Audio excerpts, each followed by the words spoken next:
Mentors and Guides, the influential figures in John F. Kennedy's journey. John F. Kennedy, the 35th President of the United States, is often remembered for his charismatic leadership and progressive vision. However, his journey to the White House was shaped by a host of influential figures who served as mentors, advisors, and teachers. This video delves into the lives of 10 individuals who played pivotal roles in molding Kennedy's political and personal life, each bringing unique insights and experiences that left an indelible mark on this iconic figure. Number 1. Joseph P. Kennedy Sr., the Patriarch's Influence. Joseph P. Kennedy Sr., father of John F. Kennedy, was a formidable figure in JFK's early life. A successful businessman and U.S. ambassador to the United Kingdom from 1938 to 1940, Joseph Sr. not only provided financial support for JFK's political endeavors but also instilled a sense of ambition and public duty in his children. His successful ventures in various industries helped fund JFK's early political campaigns. However, Joseph's controversial viewpoints, particularly his isolationist stance during World War II, later became a point of political contention for JFK.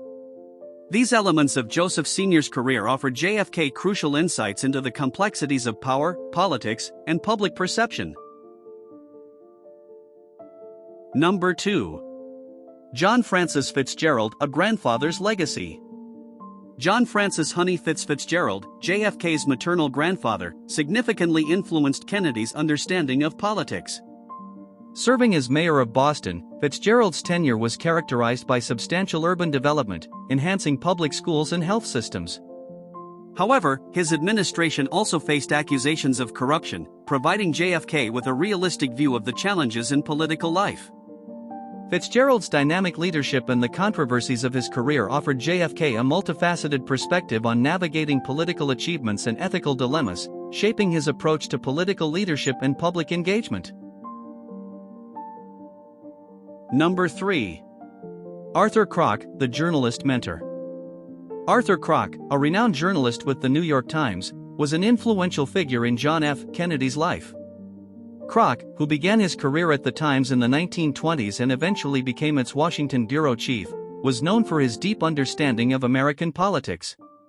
He won 4 Pulitzer Prizes during his career, a testament to his journalistic prowess. For JFK, Croc was more than a journalist. He was a mentor who provided insights into the workings of Washington and the media's role in shaping public opinion. Their relationship included regular correspondence and discussions, which were pivotal in honing JFK's media strategies and understanding of political dynamics. Croc's guidance helped Kennedy navigate the complex relationships between politicians and the press, a skill that would become crucial during his presidency.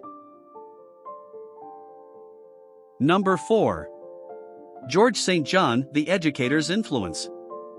George St. John, the headmaster of Choate School where JFK studied, played a significant role in Kennedy's formative years. St. John's tenure at Choate, from 1908 to 1947, was marked by his commitment to academic rigor and character development. Under his leadership, Choate was known for its high academic standards and emphasis on developing well-rounded individuals. St. John's influence on JFK was profound. He instilled in Kennedy a sense of discipline, intellectual curiosity, and a commitment to public service. These early educational experiences under St. John's guidance laid the foundation for Kennedy's later achievements, both in higher education and in his political career. The values and skills Kennedy acquired at Choate were reflected in his approach to leadership and his ability to engage with complex political and social issues. Number 5. Dean G. Aeson, Shaping Foreign Policy Views. Dean G. Aeson, who served as the U.S. Secretary of State from 1949 to 1953 under President Harry S. Truman, was a key figure in shaping post-World War II American foreign policy. Aeson played a crucial role in the development and implementation of the Marshall Plan in 1948, a U.S. program providing aid to Western Europe to rebuild after the devastation of World War II. He was also instrumental in the establishment of the North Atlantic Treaty Organization, NATO, in 1949, a military alliance formed as a collective defense against the Soviet Union. For John F. Kennedy, Aeson's strategies and his approach to international relations were influential. JFK admired Acheson's ability to navigate complex global dynamics and his vision for a United States actively engaged in world affairs. Acheson's legacy in shaping these pivotal foreign policies provided Kennedy with a comprehensive understanding of diplomacy, international alliances, and the global balance of power. Number 6. Lynden B Johnson, Complex Political Lessons. Lynden B Johnson, who served as vice president under Kennedy from 1961 until Kennedy's assassination in 1963, had a multifaceted influence on JFK. Their relationship was complex, characterized by both political collaboration and personal rivalry. Johnson, with his extensive experience in legislative politics and deep understanding of Congress, was an invaluable asset to Kennedy in navigating the intricacies of Washington politics. Their collaboration was crucial in the passage of several key pieces of legislation during Kennedy's presidency.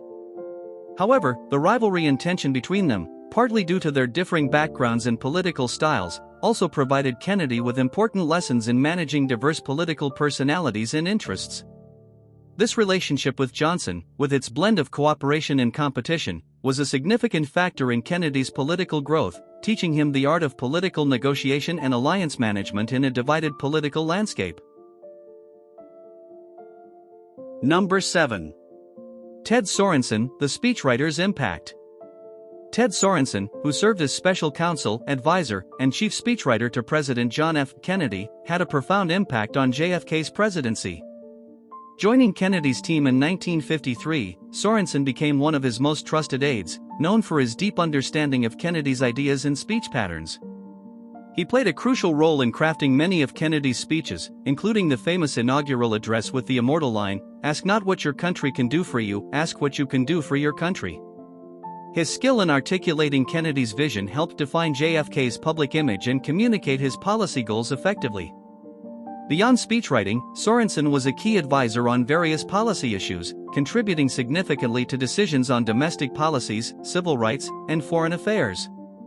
His relationship with Kennedy was more than that of a staff member; he was a confidant and intellectual partner, helping to shape the Kennedy administration's narrative and legacy. Number 8. McGeorge Bundy, National Security Advisor. McGeorge Bundy served as the National Security Advisor during the Kennedy administration, from 1961 until Kennedy's assassination in 1963. Bundy, a Harvard dean before joining the administration, brought a sharp intellect and deep knowledge of foreign affairs to the role. He was a key figure in shaping U.S. foreign policy during a critical period of the Cold War. Bundy's most significant contribution was during the Cuban Missile Crisis in October 1962, where he was one of the principal advisors.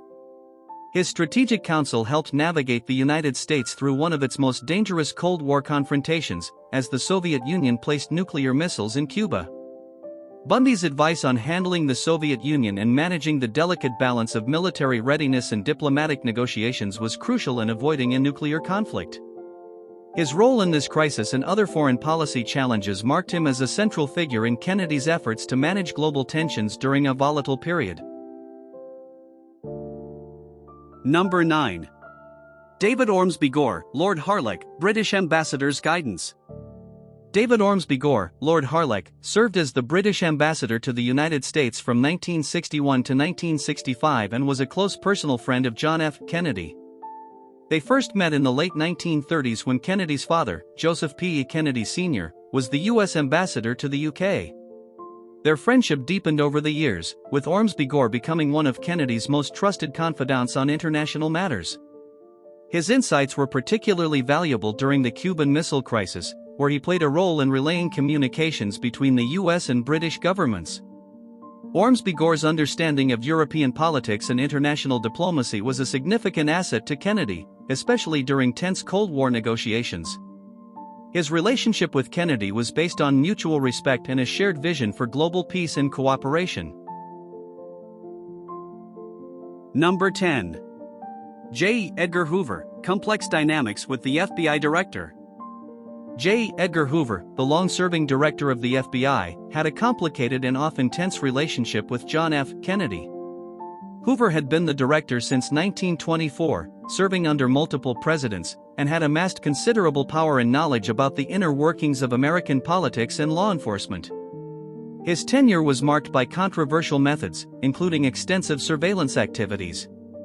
Kennedy had to navigate this complex dynamic, balancing the need for Hoover's intelligence expertise with caution due to Hoover's known practice of keeping extensive files on political figures, including the Kennedys.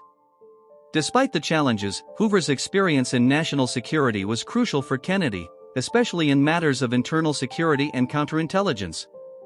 The relationship between Kennedy and Hoover was not one of traditional mentorship, but Hoover's influence on Kennedy's understanding of federal law enforcement and intelligence was undeniable. Hoover's role in the Kennedy administration highlights the intricate and often delicate balance of power between the White House and federal agencies.